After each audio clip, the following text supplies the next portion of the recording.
ઇષ્ટદેવ ભગવાન શ્રી હરિ તેમજ આ મંદિરના મહંત શ્રી મૂળદાસજી મહારાજ તેમજ આપ સર્વ વહાલા મિત્રો, ભાઈઓ, બહેનો, આજે એક મહાન વ્યક્તિ, મહાન સંત, મહાન ભક્ત બિલ્વમંગળ એટલે કે સુરદાસજી મહારાજ એમના જીવન ચરિત્રની વાતો કરવાના છીએ. બાપજીનું કહેવાનું એવું હતું કે કોઈ એવું જીવન દર્શન અમને સંભળાવો કે બધાય હરિભક્તોને, બધાય મિત્રોને, બધાયને ઉપયોગમાં આવે. મને એમ થયું કે બિલ્વમંગળ ખૂબ મહાન ચરિત્ર છે.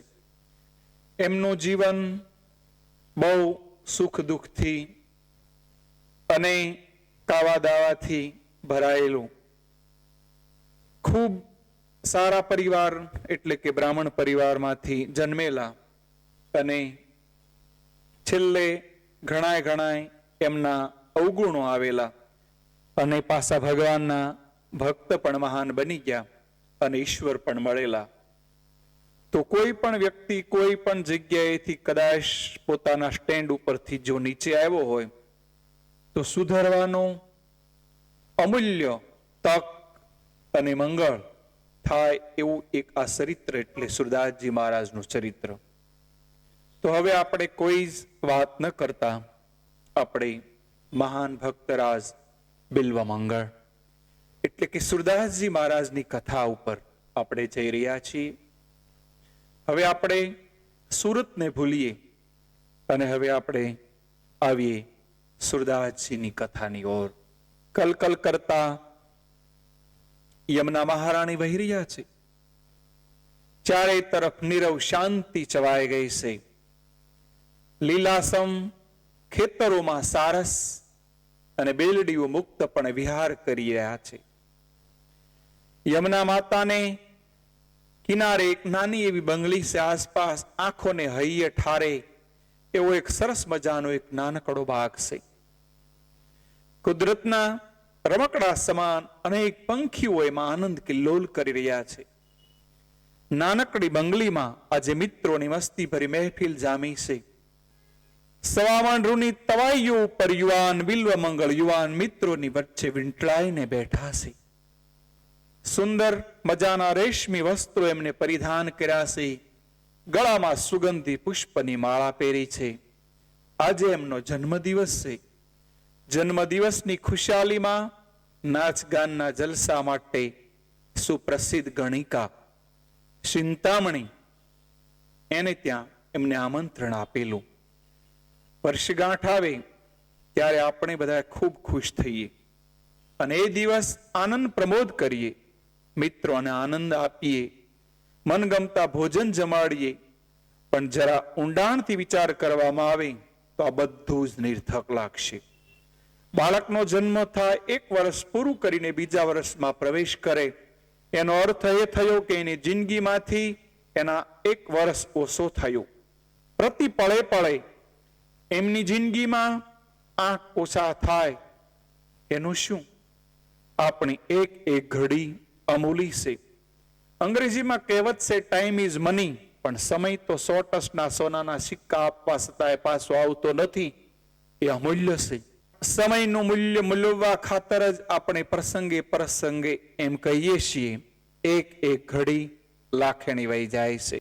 બિલ્વમંગળ તકિયાને ટેકો દઈને બેઠો છે. એના હાથમાં મોગરાની માળા. ચિંતામણીના યુવાન દેહ પર એની રૂપિયાસી લાલસા ભરી આંખો મંડાય છે. એક તો યુવાન વય, એમાં પાછું રૂપ ભળ્યું, એમાં શરાબનો સકસૂર નશો. 3 પ્રકારના મત છે. એક રૂપનું અભિમાન, બીજું યુવાનીનું અને ત્રીજું સત્તાનું. બિલ્વમંગળમાં 3 મત ભેગા થયા. એમાં દુષ્ટ મિત્રોનો સંગ પણ થયો. બિલ્વમંગળ જાતે બ્રાહ્મણ હતા, પણ રૂપ, યૌવન અને સત્તાના મદે એને અંધ બનાવી દીધો અને દુષ્ટ મિત્રોએ એને ખૂબ બહેકાવ્યો. નહીતર સદાચારી બ્રાહ્મણ હોત તો વર્ષના ગાંઠને દિવસે ભજન કીર્તન કરે. જ્યારે બિલ્વમંગળે પોતાને ત્યાં સુપ્રસિદ્ધ ગણિકાને નાચ ગાવા માટે એને જલસો ગોઠવ્યો. એક સારી વ્યક્તિ આપણે ઘરે આવે તો એની પાછળ પાછળ બીજી સારી વ્યક્તિ આવે, પણ એક ખરાબ વ્યક્તિ આવે તો એની પાછળ બીજી ઘણી બધી વ્યક્તિઓ ખરાબ આવે જ. સજ્જનને પગલે ઉત્કર્ષ સંધાય છે, જ્યારે દુર્જનને પગલે પડતીના પરગ્રહણ 100% મંડાય. હવે બિલ્વ મંગળમાં યુવાનીનો મદ હતો, એની પાછળ અનેક દુર્ગુણોનું દળ દોડી આવ્યું હતું. કોઈના કુટુંબમાં માણસ જાજા હોય, એમાંય કોઈ તિતલી સ્વભાવનો હોય, તો પછી જોઈ લો મજા. સવાર પડે એને ત્યાં બરાબરની જામે જ. આમ તો ફાગણ સુદ પૂનમ વર્ષમાં એક જ આવે, પણ એને ત્યાં તો રોજે રોજ ફાગણ સુદ પૂનમ એટલે કે હોળી ને હોળી હોય જ. મદના પરિવારમાં કેવા કેવા મહામાનવનો મહામન ભેળો જામ્યો એ હવે વિગતે હવે જોઈએ. જ્યાં મદ આવ્યો હશે ત્યાં બધું જ ધીમે ધીમે આવવાનું. ઘરની વડીલ વ્યક્તિને આપણે જમવાનું આમંત્રણ આપીએ તો એ વ્યક્તિ એકલી આવે જ નહીં. સૈયા છોકરા સાથે લઈને સૌ પરિવાર પધારે. એવું જ આ એક મદનું પણ છે. મદના ઘરવાળા કોણ? તો કે ઈર્ષ્યાબાઈ. મદ આવે ત્યારે ઈર્ષ્યા આવે, અને ઈર્ષ્યામાંથી કામ ને ક્રોધ ઉદ્ભવે. નિંદા સુગલી બે દીકરીઓ માને પણ સડી જાય, ચપ્પર પગની જ્યાં જ્યાં પહોંચે જરૂર ભડકો થાય. બોલો, સે કોઈ એકબીજાને ઉતારે એમ? ઘરમાં બધા આવાજ ભરાણા હોય કે શું દિશા થાય? તરમી તારણ કાઢી જો. ચિંતામણી સુમધુર સ્વરે કૃષ્ણ લીલાના પદો ગાઈ રહી હતી. પદો ગાતા ગાતા એ પ્રેમ વિભોર બની ગઈ હતી. મીઠા बिना काना और कन्हैया बिना काना. કૃષ્ણ લીલામાં એવું માધુર્ય ભર્યું કે એમનું એક પદ 1000 વાર સાંભળીએ તોય અભાવ ન થાય. આવું કનૈયું એટલે માધુર્યનો મહાસાગર. એના એક એક અંગમાં માધુર્ય ભર્યું. એના અધરમાં માધુર્ય, નયનમાં માધુર્ય, ચરણમાં માધુર્ય, વચનમાં માધુર્ય અને વદનમાં પણ માધુર્ય. એની કથામાંય માધુર્ય હોય તો પછી એના પદમાં માધુર્ય કેમ ન હોય?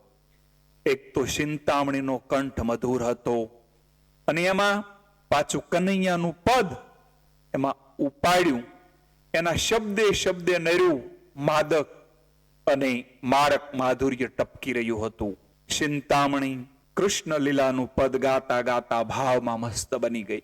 અંગૂઠાની છરી બનાવી હૃદય પર લગાવી અનાયાસે આનાથી બિલ્વ મંગળ તરફ જોવાઈ ગયું. એક તો આંખમાં કામ વ્યાપેલો હતો, એમાં ચિંતામણીએ નયન કટાક્ષ કર્યા. એનું જીગર પ્રેમ કટારીથી વિંધાઈ ગયું. પછી તો ચિંતામણીના એક એક શબ્દમાં એને પ્રેમના દર્શન થવા લાગ્યા. ચિંતામણી ગાય કૃષ્ણનું ગીત અને વિષયમાં અંધ બનેલા બિલ્વ મંગળ કૃષ્ણને સ્થાને કલ્પે પોતાની જાતને. નાસ્તી નાસ્તી ચિંતામણી હવે બિલ્વ મંગળ પાસે આવી. બિલ્વ મંગળે એને ઝટકતો હાથ પકડી લીધો. એના હાથમાંથી હાથ છટકાવી ચિંતામણી દૂર ખસી ગઈ.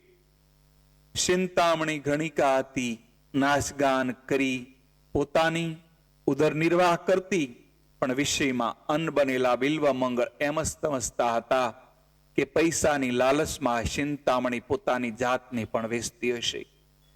વેશ્યામાં અને ગણિકામાં આટલું અંતર હોય. વેશ્યાઓ પોતાના દેહનું વેચાણ કરીને ઉદર નિર્વાહ કરે, જ્યારે ગણિકાઓ માત્ર નાચગાન કરીને જીવન ગુજારો કરે. મોડી રાત સુધી નાચગાનનો જલસો જામેલો. મિત્રોની સાથે ચિંતામણી ત્યાં વિદાય થઈ. ચિંતામણીને બિલ્વ મંગળ ક્યાં સુધી જોઈ રહ્યો. જેના હૃદયમાં કામનો ભડકો બળી રહ્યો હતો, કામની જ્વાળામાં એને અંગે અંગાજે દજાડી રહ્યું હતું. ચિંતામણી દેખાતી બંધ થઈ, પણ એને આવીને પલંગમાં પડ્યો. એને મનમાંથી ચિંતામણી કેમે કરીને ખસતી ન હતી. કહેવત છે કે કામી 12 ગા ઉજ્જડ જોઈએ.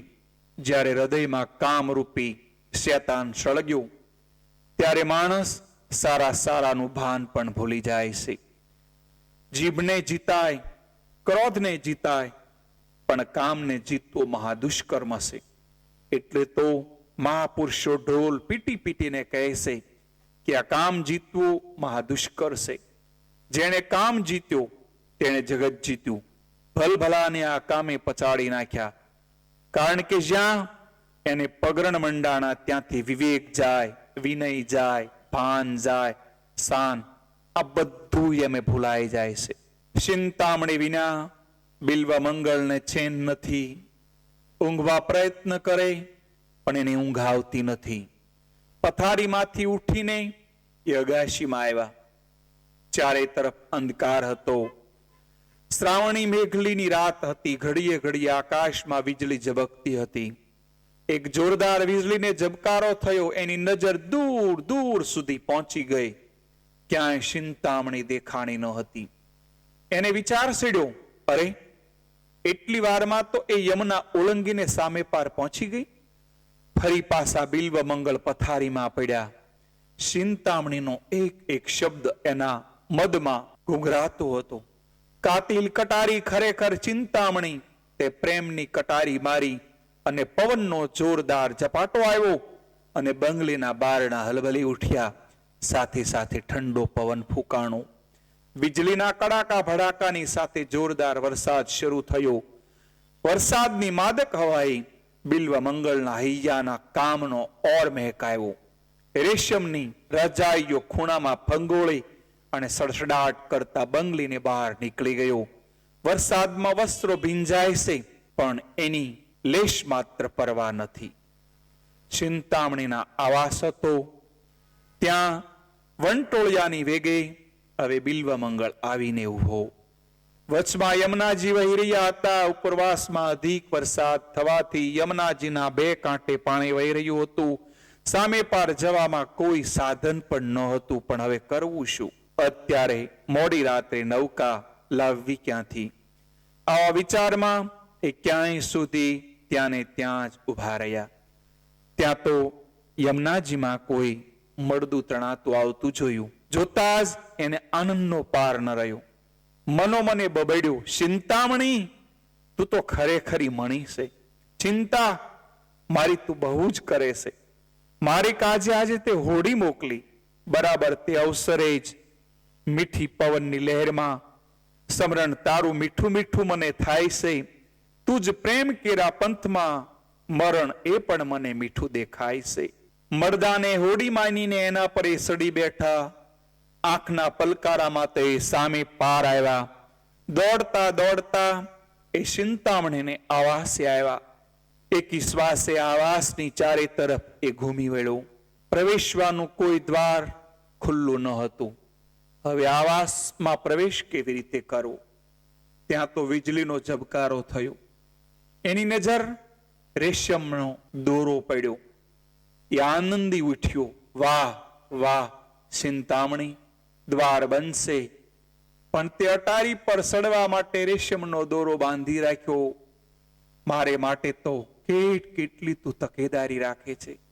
કારણ કે તું મને પ્રેમ કરે છે એટલા માટે પ્રેમ દોરો તે બાંધ્યો છે. પ્રેમ કેરો દોર સાથે જીવનનો દોર સાંધ્યો છે. ચિંતામણી મારે ખાતર તે તો રેશમનો દોર બાંધ્યો છે. એ દોરને છેડે તો સ્વર્ગની અટારી છે.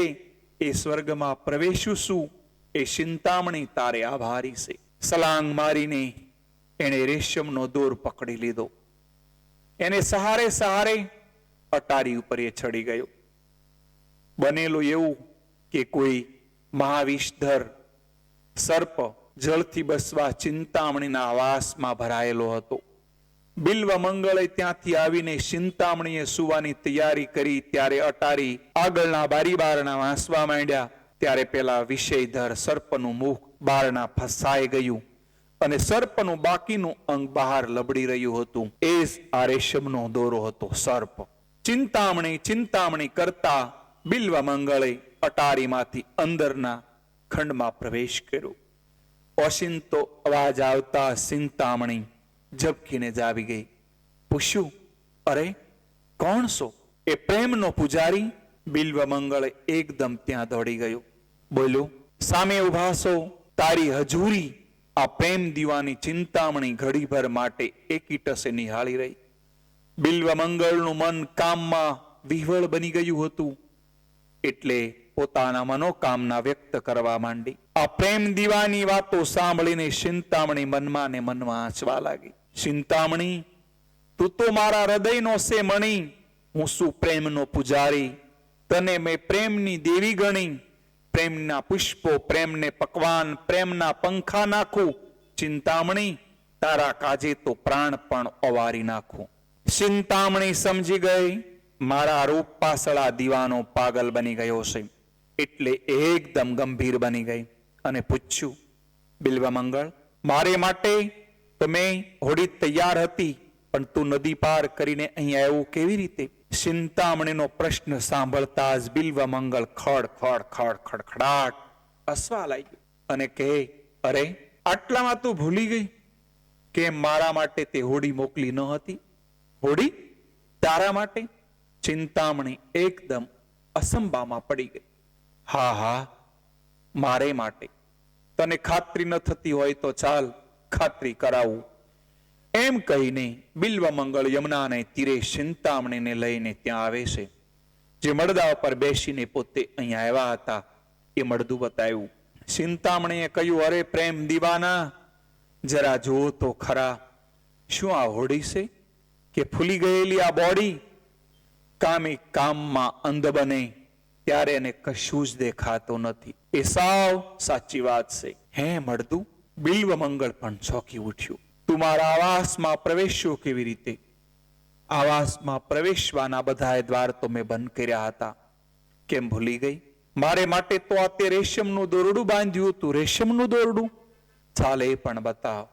આવીને જોયું તો રેશમના દોરડાને બદલે મરેલો સર્પ એમને દીઠો.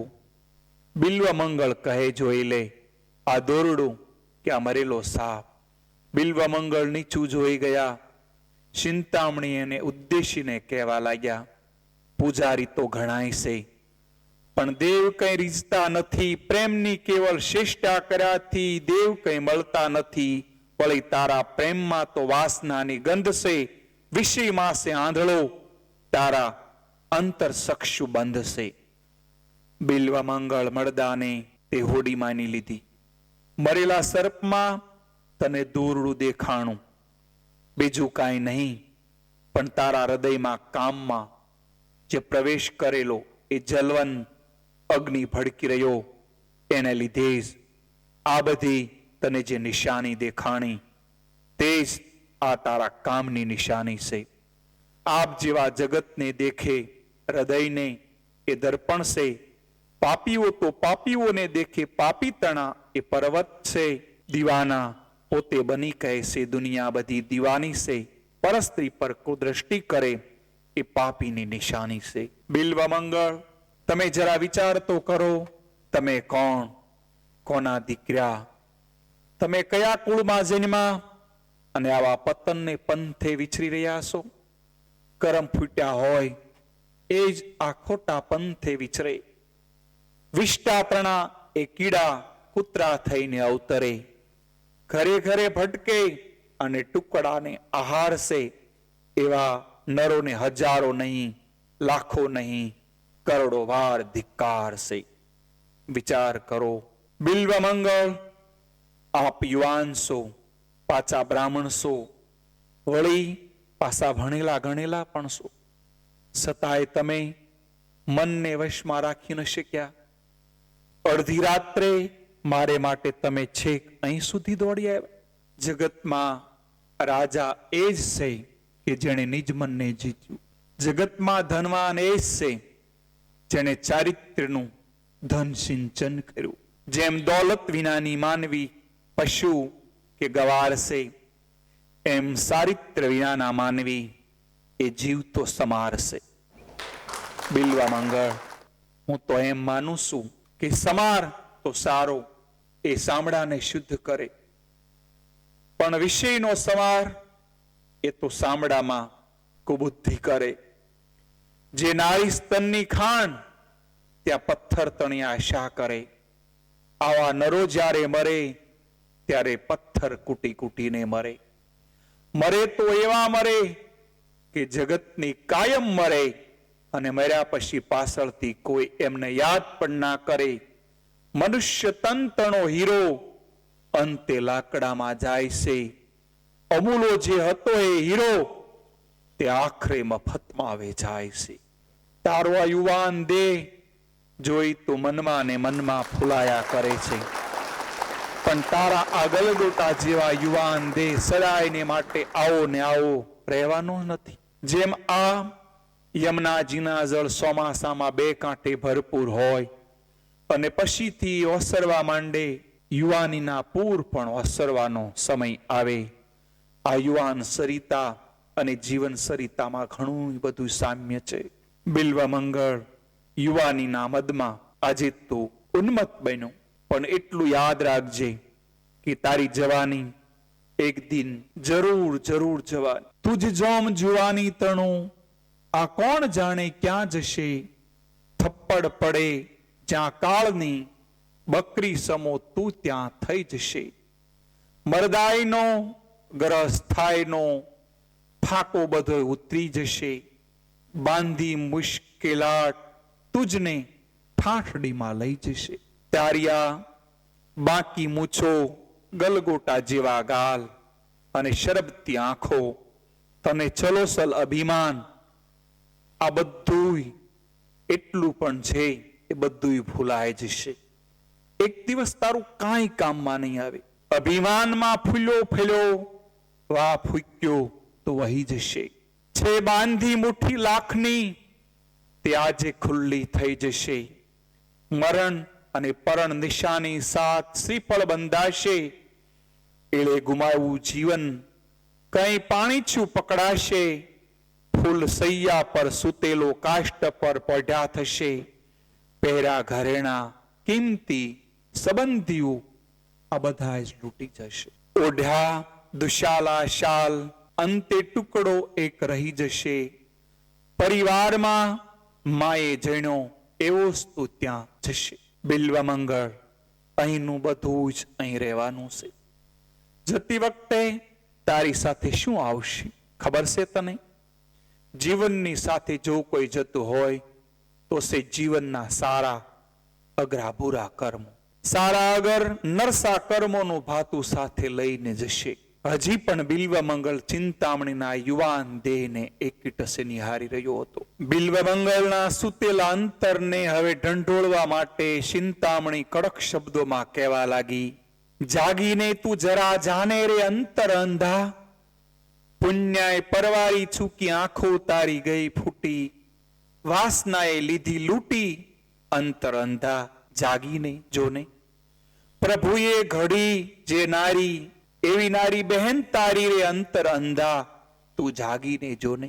સાબુક ફટકારતા શિથિલ બનેલો અશ્વ ચેતનવંતો બને, એમ શબ્દના સાબુકથી બિલ્વ મંગળ કંઈક ચમકી ગયો. જોરદાર ફૂંક લાગતા અગ્નિ પરની રાખ વેરાઈ ગઈ. એમ અંતરના પરનો અજ્ઞાનનો પડદો હવે ધીમે ધીમે હટવા લાગ્યો. જેવું મારું અંગ એવું તારી માં અને બહેન કેરું અંગ. વાસનાની જ્વાળામાં અહીં પડ્યો તું પતંગ છે. પડ્યો છે તે તો જલતા જલતા પ્રાણને ગુમાવે છે. ઇન્સાન છે તો હજીએ તને કંઈક શાન આવે છે. ક્ષમા કરો માં, ક્ષમા કરો. વિષયના ઘેનમાં ભાન ભૂલેલો હું આપના રૂપ પર દીવાનો બની ગયો. બિલ્વ મંગળ ચિંતામણીના પગમાં પડીને કરગરી રહ્યો હતો. બિલ્વ મંગળ, મારા રૂપ પર જેવો તું દીવાનો છો એવો પ્રભુના રૂપનો દીવાનો કેમ નથી બનતો? એમ કરીશ તો તારો બેડો પાર થઈ જશે. જેવા તું મારા દીવાનો છો એવો પ્રભુનો થઈ જા. અમર કીર્તિ મેરા પછી પણ સાથ લઈને જા. અધમને ઉદ્ધાર કેરા ચરણમાં રહી જા. પતિતનો પાવન પ્રભુ તું પતિત પાવન થઈ જા. બિલ્વ મંગળના સુતેલા સંસ્કાર આજે જાગી ગયા. આ સંસ્કાર જાગે અને એ જ પળે એનું સમગ્ર જીવન વેણ હવે બદલાઈ જાય. પોતાની ભૂલનું ભાન થતા જ બિલ્વમંગળ ચિંતામણીના ચરણમાં આળોટીને ક્ષમા માગવા લાગ્યો. તે અધમની આંખડી આજે ખોલી નાખી. માં, મારા અપરાધને ક્ષમા કરજે માં, ક્ષમા કરો મારો અપરાધ, ક્ષમા કરો હે માં. આંખ ઉઘાડી અધમની આજે ખુલ્લો અંતર કેરો દ્વાર, હે માં. માનવતાનું ભાન કરાવ્યું ગુરુ તમે મારા સાક્ષાત, હો માતા. બાળ લોટે માતા ચરણમાં શીશ દો, મમતાળુ માતા, હો માતા. આટલું કહેતા કહેતા એનું હૈયું આજે ભરાય આવ્યું. આંખમાં આજે આંસુડાની ધારાઓ થવા લાગી. ટપક ટપક ટપક આંસુઓ ચિંતામણીના ચરણમાં પડ્યા. કરેલા પાપનું પ્રાયશ્ચિત કરવા દિલ ખોલી રોવશું. મોજાંખના આંસુ થકી માં ચરણ તારા ધોવશું. માતા બની તો માતા કેરું બિરુદ ના ખોજે. માડી તારા હાથથી તારા પાલવે બાળ કેરા આંસુડા લોજે. આટલું બોલતા બોલતા બિલ્વમંગળનો કંઠ રૂધાઈ ગયો. અહીંયા મહી તો બહુ ભર્યું છે, કહેવાનું પણ જીવ ના કહે છે, કારણ કે તારો અપરાધીને અપરાધી હોશિયાળો રહે છે. અને કહીશ સદા માડી તારો હોશિયાળો રહેવાનો, તારો આપેલો સંદેશ જગતને હું ખૂણે ખૂણે કહેવાનો. એ અમૃત થકી આજે મને મરેલા જીવતા કીધા. ખરેખર કહું તો માતા, તારા ઉદરથી નવો જન્મ લીધો. જન્મદાત્રી માં મુકમાએ હાથ, બાળક આશીષ માગે છે.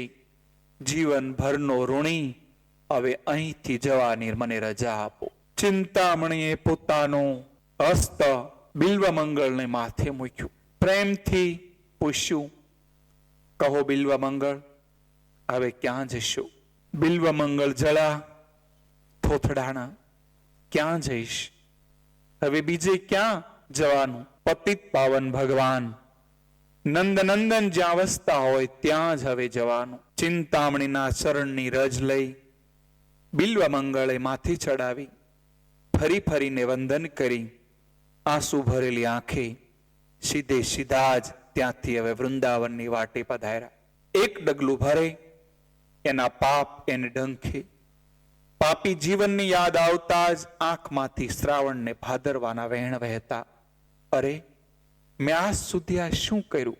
પશ્ચાતાપની પાવક જ્વાળામાં એના અંતરના સર્વ પાપો હવે બળવા લાગ્યા. પાપો ધોવા માટે પસ્તાવો અગ્નિ જેવું ઉત્તમ કોઈ સાધન નથી.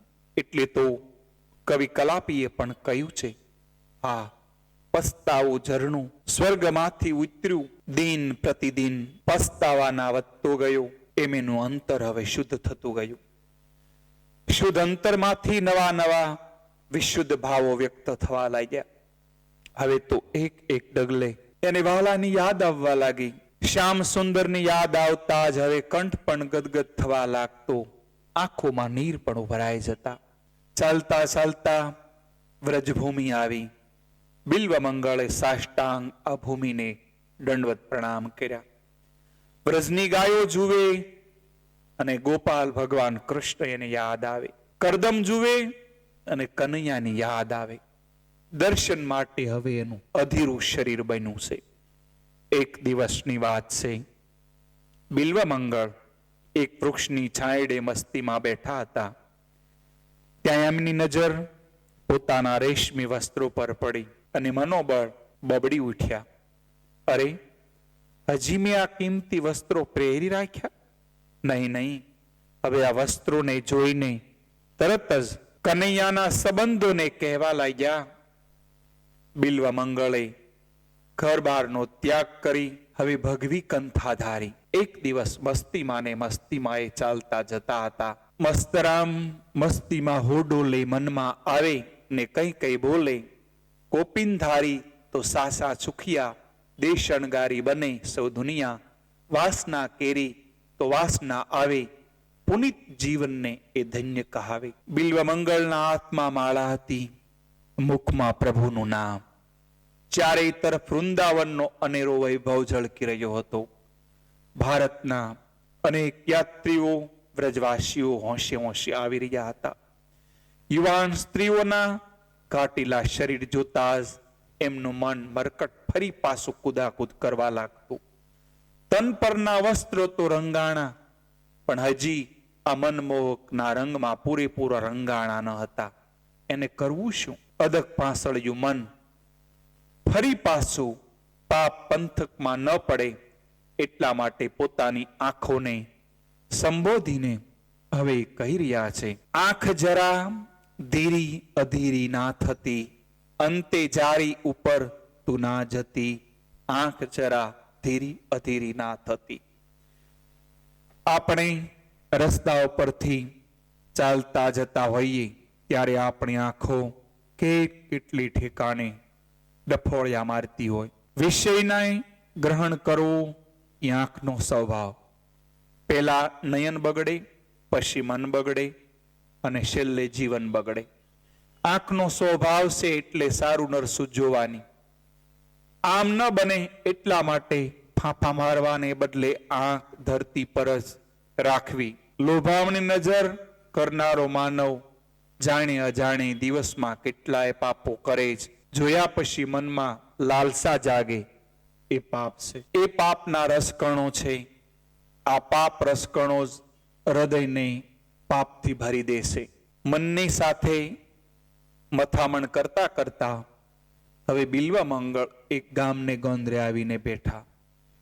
સુંદર મજાનો ઘેઘૂર વડલો, સામે જ ગામનો એક કૂવો. ગામની અનેક નવજુવાન નારીઓ ત્યાં પાણી ભરી રહી હતી. રાધા કૃષ્ણ કરતા કરતા બિલ્વ મંગળ હાથ પરની માળા કાંડા પરના ચડાવી પછી વડની નીચે સોત્રા પરની જગ્યાએ સાફ કરીને આસન જમાવીને બેઠા. પાણી ભરવા આવેલી બહેનોને આજે નવરાશ હોય કે ગમે તે હોય, પણ એમને ગરબા ગાવાનો ઉછળકો આવ્યો. પાણી ભરેલો બેડો કુવાને કાંઠે મૂક્યો અને સરખો કરીને સહેલીઓ એકબીજાની સાથે તાળીઓ લેતી હવે ગરબે ઘૂમવા લાગી. સરખી સહેલીઓ અમે ગયા જળ ભરવાની, મને સામો મળ્યો નંદલાલો. એને ગીત શરૂ કર્યું. રૂપાની ઘંટડી જેવું મીઠો મધુર સ્વર કાને અથડાતા જ બિલ્વ મંગળનું ધ્યાન કુવા તરફ ખેંચાણું. પરસવનિતાઓ કનૈયાની બાળ લીલાની રાસમાં ગૂંથી ગરબે ઘૂમી રહી હતી. ગામની સ્ત્રીઓ મસ્તીથી ગરબે ઘૂમી રહી હતી અને બિલ્વ મંગળ લોભામણી નજરે નિહાળી રહ્યા હતા. એનું મન મરકટ સમાન તો હતું જ. એમાં એક સૌંદર્યવતી સ્ત્રીમાં ચિંતામણીના રૂપનો એને ભાસ થયો. સ્મૃતિના પડળ પર દબાયેલી ચિંતામણી એના માનસપટ પર નૃત્ય કરવા લાગી. દાબી રાખો તુંબડું, અગાધ જળ મોજાર, તો પણ ઉપર આવતું મન એવું સંસાર. મનને ખોળવું ખૂબ મુશ્કેલ છે. આપણને એમ લાગે કે મરે સુધરી ગયું છે, પણ સુકાઈને સાલ જેવો થઈ જાય, દેડક્યા ઉપર વર્ષોના સાંટા પડે કે તરત જ ડ્રાવ ડ્રાવ કરતું કૂદવા માંડે. એમ માયાના પદાર્થ જોતા જ આ મન સળગી ઉઠે અને પ્રસંગ આવે ત્યારે જ એની સમજણ પડે. આવી રીતે બિલ્વ મંગળના હાથમાં મનનો થોડો ઘણો કાબુ હતો એ આજે જતો રહ્યો. એ જ તો દુનિયાનો ધારો છે કે તાર કાચો હોય તે ગમે ત્યારે તૂટી જાય. બીજ પર વર્ષોનું જળ પડે એ ફૂટી નીકળે. એમાં મન પર મોહ જળનું ચિંતન થતા જ પાગલ બને. કાચા સૂત્રના તાર એ તત્કાળ તૂટે છે. શેક્યા વિનાનું બીજ વાવે તો જરૂર અંકુર ફૂટે છે. મોહના મદિરા પિતા ચિત્ત સંચળ થઈ ગયું. ડાયું હતું જે મન તે ફરી પાછું મરકટ થઈ ગયું. ગરબા ગાય આનંદ પ્રમોદ કરતી સર્વ બહેનપણીઓ માથે બેડા લઈને પોતપોતાના ઘરને પંથે પડી. ચિંતામણીના રૂપમાં પાગલ બનેલા બિલ્વ મંગળ પેલી ખૂબસૂરત સ્ત્રીની પાછળ પાછળ ઠેઠ એના ઘર સુધી ખેંચાઈ આવ્યા. તે સ્ત્રીને ઘરમાં જઈ પાણીયારું બેડું મૂક્યું. દ્વાર પર આવીને જોયું તો કોઈ તેજસ્વી સંન્યાસી ઉભેલા. સંન્યાસીને જોતા જ અંતરમાં આનંદ ઉઠી ગયો. આવો આવો સંત, સુહાગી અંભવની ભાવટ ભાંગી, અમે બની ગયા બડભાગી. જેના ઘરમાં સંતના ચરણ, એના ટળતા જન્મ ને મરણ. એની અંતર જ્યોતિ જાગી, અંભવની ભાવટ ભાંગી, અમે બની ગયા બડભાગી. રાગી બની છતાં સૌ ત્યાગી, અમે ભવની ભાવટ ભાંગી, અમે બની ગયા બડભાગી. સ્ત્રીએ પોતાના પતિદેવને બોલાવી સંતનો સત્કાર કર્યો, ઘરમાં પધરામણી કરી. પછી પૂછ્યું, કહો મહારાજ, ભિક્ષામાં શું લેશો? ભિક્ષા શબ્દ સાંભળતા જ બિલ્વમંગળ વિચારમાં પડી ગયા. ભોજનની ભિક્ષાની તો એને મુદ્દત ઈચ્છા જ હતી જ નહીં. એ બોલ્યા, સૌ સાધુઓના પંથથી અમારો પંથ ન્યારો છે. ભિક્ષા માગીએ એક જ ઘેરે એવો અમારો ધારો છે. ના જઈએ ખાનપાન વસ્ત્ર દોલત ના જોઈએ, કોઈએ પણ ના માગી હોય એવી શીજ અમારે જોઈએ. બિલ્વમંગળની આવી નિષ્પૃહ વૃત્તિ જોઈને દંપતિ પ્રભાવિત બની ગયા અને ખૂબ વિનયથી કહ્યું, મહારાજ, આપ ખાનપાન નથી ઈચ્છતા, વસ્ત્ર કે દોલત નથી ઈચ્છતા, તો પછી આપ શાની ઈચ્છા રાખો છો? દિલ ખોલીને ખુશીથી માગી લો. આપ માગશો એ અમે હર્ષથી આપશું. બોલવા કરતા તદ્દન રૂપ વર્તું બહુ મુશ્કેલ છે. અમારી ભિક્ષા આપવી એ શું નાના બાળકોના ખેલ છે? છતાં તમારો આગ્રહ છે તો ધરું શું જોડી ભિક્ષા આપો. એ ભિક્ષાની જોડીમાં તમારી પત્નીને આપો. આવી અજુકતી ભિક્ષા સાંભળીને બંને જણ ચોંકી ઉઠ્યા. પતિ પત્નીએ સામું જોયું. હતા સંત પ્રેમી એટલે હળધૂત કરીને કાઢી મૂકવામાં એને જરાય વિચાર પણ ન આવ્યો. પણ આ ભિક્ષા લાલસામાં એવી હતી કે બંને જણા મૂંઝવણમાં પડી ગયા. આખરે પોતાની મૂંઝવણ વાણી દ્વારા વ્યક્ત કરતા પત્નીને સંબોધીને કહેવા લાગ્યા, દેવી, ખરેખર આપણે વચનથી બંધાયા. હવે જો વચનને ભોગ કરીએ તો આપણી નાલેશી થશે અને વધારામાં આંગણે આવેલા સંત નારાજ થશે. બોલો, આ પરિસ્થિતિમાં આપણે શું કરીએ? નથી રહી છૂટવા બારી, સુણો મારી સાધ્વી નારી. આંગણિયામાં સંત પધાર્યા ભિક્ષા લેવાને કાજે. ભિક્ષામાં તો તમને માગે કેમ કરું નારાજ? પત્ની પણ ઘડીભર વિચાર કરીને ઊભી રહી. જાણ્યું કે પતિદેવ ભારે મૂંઝવણમાં મુકાણા એટલે તરત જ પોતાનો વિચાર રજૂ કરતા કહ્યું, નાથ, એમાં આટલા બધા મૂંઝાવશો શું કામ? ભલે અસન ભિક્ષામાં મને માગે, આપ ખુશીથી મને આપી દો. હૈયામાં હામ જ રાખો, ભિક્ષા મુજને આપો. પતિને ઈચ્છાને આધીન થવું એ જ નારીનું કામ. સાચા હૃદયથી ભિક્ષા આપો, રાહન હારો રામ. પત્નીની વાત સાંભળી પતિના હૈયામાં હિંમત આવી. બિલ્વમંગળના હાથમાં પત્નીનો હાથ સોંપી દઉં એ અંદરના ભાગમાં જતો રહ્યો.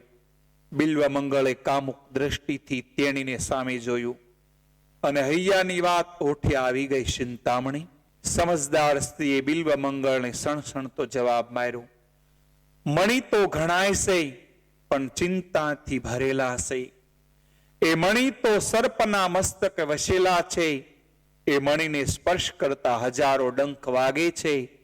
એ મણીના ઉપભોગથી ઈચ્છા યમપુરી બતાવે છે. પણ હૈયામાં કામ વ્યાપેલા હોવાથી સારા ચારાનું ભાન ભૂલીને ચિંતામણીનો હાથ પકડવા આગળ ઘસ્યો. ત્યાં તો સ્ત્રી વાઘણની જેમ વિફરી અને ગરજી ઉઠી, લીધો છે સાધુનો વેશ પણ અંદર છુપાયો શૈતાન છે. દેખાય છે માનવી પણ ખરેખર હેવાન છે. મોહી પડ્યો શામાં? હાડ માંસ કે રુધિરમાં. ઉપર મઢું છે ચામડું, ગંદકી ભરી છે શરીરમાં. મહારાજ, અને આપ જે ઈચ્છા અહીં આવ્યા એ ઈચ્છા હું પૂર્ણ કરું છું. આપ જરા બહારના ખંડમાં બેસો. એમ કહી અંદરના ઓરડામાં ચાલી ગઈ. પાછળના વાડામાંથી ચાણ મૂત્ર વગેરે લાવી અને ખંડ વચ્ચે ઢગલો કર્યો. પછી અંગ પરના વસ્ત્ર ઉતારી એમાં આલોટી આખું શરીર શાન અને વિષ્ટાથી ખરડાઈ ગયું. પધારામાં તીક્ષ્ણ નખથી શરીરને એને ઉજેડા કરી નાખ્યા. લોહીની ધારાઓ છૂટી, અગણિત માખીઓ બણબણવા લાગી. પછી એણે હાંક મારી. બિલ્વમંગળને અંદર બોલાવ્યું. ઉત્સાહ પરે બિલ્વમંગળ અંદર ખંડમાં દોડી આવ્યા. ત્યાંનું વિભિન્ન દ્રશ્ય જોતા જ આંખો પર હાથ મૂકી દીધો અને પોકારી દીધા, દગો દીધો, દગો દીધો, પાપી આંખે મને દગો દીધો. જરા તારો કાબુ ગુમાવ્યો ત્યાં કાળો કેર કીધો. ગુનેગાર છે તો ગુનાની સજા ભોગવવી પડશે. મારી હોવા છતાં મારી ના રહી તો તારી મિત્રતા છોડવી પડશે. બિલ્વમંગળને પોતાની ભૂલ સમજાઈ ગઈ. તરત જ તેને ક્ષમા માંગતા કહ્યું, બહેન મને ક્ષમા કરો, મારી ભારે ભાર ભૂલ થઈ ગઈ. હવે તો ભિક્ષા માત્ર 2 અણીદાર સોય આપો. સોય? સોયને તમે શું કરશો? સ્ત્રીએ નવાઈ પામતા પૂછ્યું, બહેન ભિક્ષા માગવી એ મારું કામ, ભિક્ષા આપવી એ આપનું કામ. એ સોયને તમે શું કરશો એ મારે જોવાનું છે, તમારે નહીં. સ્ત્રીએ સ્નાન કરી વસ્ત્રો બદલી 2 સોય લાવી બિલ્વમંગળના હાથમાં મૂકી. બહેન જરા આ સોયને ગરમ કરીને આપશો. સ્ત્રીએ સોયને સગડીમાં મૂકી લાલ સૂળ અગ્નિમાં એને તપાવી. પછી સાણસીથી પકડી બિલ્વમંગળ પાસે આવીને મૂકી. ધગધગતા બંને સોયને પકડી આંખો આગળ રાખી જગતને સંબોધીને બિલ્વમંગળ કહેવા લાગ્યો, આંખો ઉઘાડી રાખવી એ જગતના મોટામાં મોટું પાપ છે. મારું સત્યાનાશ વાળું એ જ આ પાપી આંખ છે. ઉઘાડું જડ થકી એવી કે એનું મૂળ જશે નહીં. એના દ્વાર કરું એવા બંધ કે ફરીથી એ ઉઘડશે નહીં. આટલું કહેતા જ આત્માના ધગધગતા સોય પોતાની આંખોમાં એમને ભોંકી દીધા. આંખે ભોંકી દીધા, આંખે ભોંકી દીધા. આંખો ફૂટી અંધ હવે બન્યા. રુધિર ધારા ચાલી, રુધિર ધારા ચાલી. તે દિનથી તે સુરદાસ કહેવાણા. આંખમાંથી રુધિરની ધારા ચાલવા લાગી. તે સ્ત્રીએ ઘરમાંથી એક લાકડી લાવી સુરદાસના હાથમાં આપતા કહ્યું, મહારાજ આ તમે શું કર્યું? બહેન આ તો મેં મારા પાપનું પ્રાયશ્ચિત કર્યું. ગુનો કરે એને સજા ભોગવવાની જ હોય. તે બહેન સુરદાસની આંખે પાટો બાંધ્યો. કોઈ ભલા વૈદને બોલાવી દવા દારૂ કરાવ્યા. ધીમે ધીમે આંખના ઘા રૂઝાણા. એક દિવસ હાથની લાકડીને સહારે સહારે વૃંદાવન બાજુ ચાલી નીકળ્યા હતા. બસ હવે તો એક જ રટણ, શ્યામ શ્યામ શ્યામ શ્યામ. રસ્તામાં કોઈ ભલો વટે માર્ગુ મળે અને રસ્તે ઓળંગાવી આપે. આંખો દિવસ આવું કોણ નવરું હોય? પછી તો મુખમાંથી એક જ ધૂન સરસવા લાગી, શ્યામ શ્યામ કૃષ્ણ શ્યામ. એક દિવસ લાકડી ટેકવતા ટેકવતા ચાલતા હતા. રસ્તામાં એક કૂવો આવ્યો. એમાં એક ગબડી પડ્યા. કૂવો ખાલી હતો. ખાડામાં પડ્યા સુરદાસ કનૈયાને પોકારી રહ્યા હતા. તો એમને મૃદુ મૃદુ હાથનો સ્પર્શ થયો. શરીરમાં દિવ્ય ચેતનાનો સંચાર થયો. હાથ પકડી સુરદાસને બહાર કાઢ્યા અને મધુર સ્વરે કહ્યું, સુરદાસ આ રસ્તે સીધા સીધા ચાલ્યા જાઓ. સુરદાસ એકદમ ગદગદ બની ગયા અને કહેવા લાગ્યા, નાથ હવે મને છોડીને ક્યાં જશું? આપ એમ માનો છો કે હું અંધ છું, પણ ના, મારી આંખો ભલે બંધ રહી, અંધ રહી, છતાંય મારું અંતર આપના દર્શન કરે છે. હું જાણું છું આપ સ્વયં શ્રી હરિ છો. એ કેવી રીતે સુરદાસ કનૈયાને હસતા હસતા કહ્યું, પ્રભુ આપ જ કહો, મેં આપનો હાથ પકડ્યો હતો કે આપ મારો હાથ પકડીને નાથ હવે મને છોડીને ક્યાં જશો? આપ એમ માનો છો કે હું અંધ છું, પણ ના, મારી આંખો ભલે બંધ રહી છતાંય મારું અંતર તો આપના દર્શન કરે છે. હું જાણી ગયો છું કે આપ સ્વયં મારા ઈષ્ટદેવ ભગવાન શ્રી હરિ કૃષ્ણ છો. નહીં છોડું કનૈયા, જાણી ગયો, હું પીછાણી ગયો, નહીં છોડું. અંધ સતા પણ અંતર દેખું, માં સુખને હું માણી ગયો. બહુ દિનથી હું તુજને ખોળું, આજ અચાનક આવી ગયો. હવે જશો તો હાનિ થશે. બાય ગ્રહી કેમ છોડી ગયો, હવે તમને નહીં છોડું નાથ. હવે આપ મને છોડીને જશો તો આપની પણ બદનામી થશે. કેવી રીતે સુરદાસ? કનૈયાએ હસતા હસતા પૂછ્યું, પ્રભુ આપ જ કહો, મેં આપનો હાથ પકડ્યો હતો કે આપે મારો હાથ પકડ્યો હતો? મેં આપનો હાથ પકડ્યો હતો. જે એક વખત હાથ પકડે એ છોડી દે એ શું સારું કહેવાય? અને આ તો તે મારો હાથ પકડ્યો છે. હાથ પ્રભુજી પકડ્યો મારો, કેમ કરીને તું છોડે? જો પકડ્યો હોત હાથ મેં તારો તો જરૂર તું તર છોડે. હવે સટકાવશો તો હવે હું નહીં છોડું પ્રભુ. સુરદાસની દલીલો પાસે મારો શ્યામ સુંદર હવે હારી ગઈ. મંદ મંદ હસતા એમની આંખો પર હાથ ફેરવતા પ્રભુના દર્શન થતા સુરદાસ હવે ધન્ય ધન્ય બની ગયા. પ્રભુએ કહ્યું, હવે તમે આ રસ્તે જાઓ બિલ્વ મંગળ. આમ કહી સુરદાસ અખંડ ભગવાન કૃષ્ણનું સ્મરણ કરતા કરતા પરમપદ એટલે કે વૈકુંઠ ધામને પામી ગયા. વાતું ઘણી બધી હતી, પણ સમયના અભાવે મારે ઘણાય પ્રસંગો ટૂંકાવા પડ્યા. પણ કોઈ વાર સમય અને સંજોગ હશે તો આ ભક્ત ચરિત્ર કોઈ બીજી વખત જ્યારે કરશું ત્યારે સાંભળશું. પણ જે મુખ્ય અંશો હતા, મારા કામના હતા, એ બધા જ મેં તમને કીધા. તમારા કામના કોઈ આમાંથી પ્રસંગ હોય તો તમે જરૂર જીવનમાં ઉતારજો. અને આ પ્રસંગથી મારી પણ આંખ ઉઘડે, તમારી પણ આંખ ઉઘડે, અને આપણે ભગવાન શ્રી કૃષ્ણના પ્રેમી બનીએ. ભગવાન કૃષ્ણ આપણા ઈષ્ટદેવ આપણી પળે પળે રક્ષા કરે એવા ગુણો આવે એવું ઈચ્છું છું. એટલું કહી આપ સર્વના હૃદયમાં રહેલા પરમાત્મા ઈષ્ટદેવ ભગવાન શ્રી કૃષ્ણ તેમજ આપ શરણમાં હજારો તીર્થયાત્રાઓ કરીને આપ જે તીર્થયાત્રાઓ કરી એમના સર્વ ચરણોમાં ભાવથી વંદન કરી આપ સર્વને નમન કરી અહીંયા મહાભક્ત સુરદાસજીનું જીવન પૂર્ણ કરીએ. એટલું જ આપ સર્વને મારા ભાવ અને હૃદયથી પ્રણામ. જય શ્રી કૃષ્ણ.